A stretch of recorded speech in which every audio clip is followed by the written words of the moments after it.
Good morning mga kapektus. Tara, luto tayo.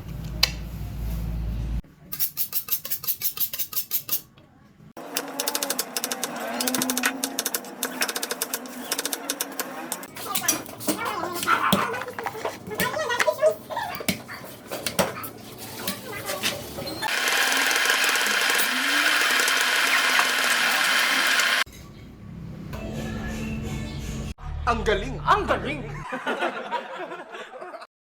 Simulan na natin to mga kapektus. Ilagay na natin ang kawali. Painitin na natin ito mga kapektus. Ngayon, kapag mainit na ang kawali, maglagay na rin tayo ng konting mantika mga kapektus.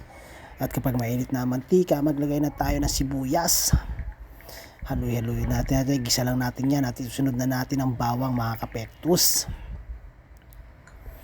Kapag nailagay na natin ang bawang mga kapektus, haluin lang natin ito mga kapektus at susunod na natin dito ang kamatis mga kapektus. Bali dito sa kamatis nagiwanan tayo ng 4 pieces na kamatis.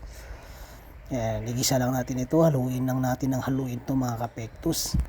At kapag ganyan na kapektus ang mga kamatis, at dito ay ilalagyan na natin ang mga chicken na ating hiniwa. Ilalagyan lang natin ito sa ating mga ginisang sibuyas, bawang at kamatis. Yan. Kapag nailagay na natin lahat, haluin lang natin ito para kumapit yung mga pampalasa sa ating chicken. Haluin lang natin haluin. At kapag okay na, atin itong tatakpan para mapakuluan lang ng konti. At muli, haluin ulit natin ito at mamaya lalagyan na natin ito ng isang basong tubig. Susundan agad natin ito ng patis. At pag nalagay na natin, tatakpan ulit natin ito at papakuluan lang natin ito at maglalagay na tayo ng paminta. Maglalagay tayo ng paminta sa tama lang at tatakpan ulit natin ito at pag kumukulo na, maglalagay tayo ng 4 na ceiling cream.